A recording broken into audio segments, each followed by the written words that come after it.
Ayan po. Pagkatapos magluto at kumain, ayan po ang itsura ng ating kusina, ang ating lababo.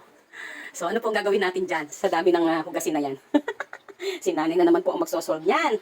Ano po ba ang ating gagawin para mapadali po natin ang ating hugasin, no? Ito po may dati na po akong tutorial dyan sa bagay na yan. Kung paano po natin mapapadali at mawawala po ang stress natin sa dami po ng ating mga hugasin na yan. Nasa tumbak po, ano? Manood po kayo at tapusin nyo ang video ito para po ma-guide nyo rin po yung mga anak ninyo na kung paano po sila maghugas ng plato. Ano po? Kung nakita niyo po ang dami pong mga hugasin, no? Ituro niyo po ito sa mga anak ninyo paano po sila maghugas ng pinggan para po hindi po sila na-stress sa dami po ng mga hugasin po nila, no? Gagawin lang po natin ang ating first step. Naturo ko na po ito dati, so ulitin ko po. Pagtasa-tasa po, no? Kutsara, kutsara, ayan. Samasamahin lang po yung magkakatulad, ayan. Mga ano, yan. Kutsara po, kutsara lang, ayan. Kutsara, yan. Saka po lutuin, luto, ayan. Mga kutsara, lagay lang po isang lalagyan. Ayan, ano po, ayan.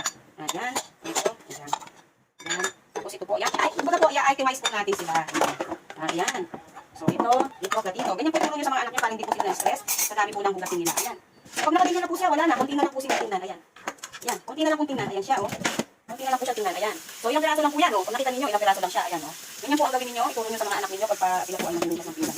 I-advise po para mabilis ang trabaho. Bukod sa mabilis, madaling-madali at saka po malinis pa ang kanilang magiging trabaho. At ayan po, mag-umpisa na po tayo magsabon ng ating mga plato. Ayan po.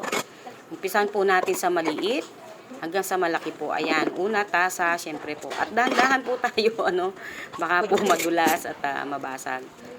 Yan po mga ituro po ninyo sa mga bata po kung paano po maghugas na, kung paano po ang tamang paraan ng paghuhugas ng pinggan. Kasi po minsan sila po, pagka marami po yung nakikita nila, natatamad po sila, no?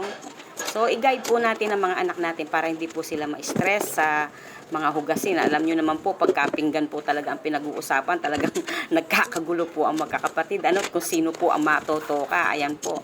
Ganyan po, sanayin po natin sila sa ganyang sistema po ng paghuhugas ng mga plato natin, ano, para hindi po sila magsawa at mag-enjoy po sila, ano, sa paghuhugas ng mga plato natin.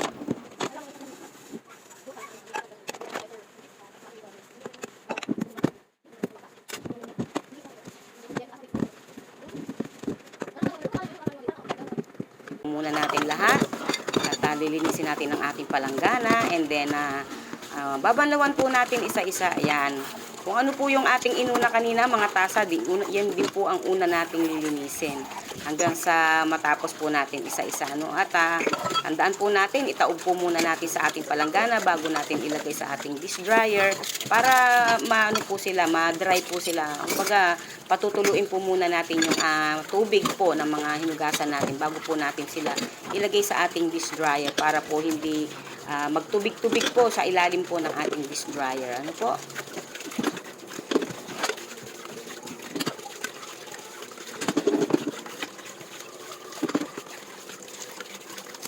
Maghugas ng pinggan, wag po natin kalimutan na punasan po ang ating lababo. Siyempre po, lilinisin po natin muna yung ating basahan, sasabunin para po masaid po natin yung mamamantika. Ayan po. Pinupunasan po ang lababo.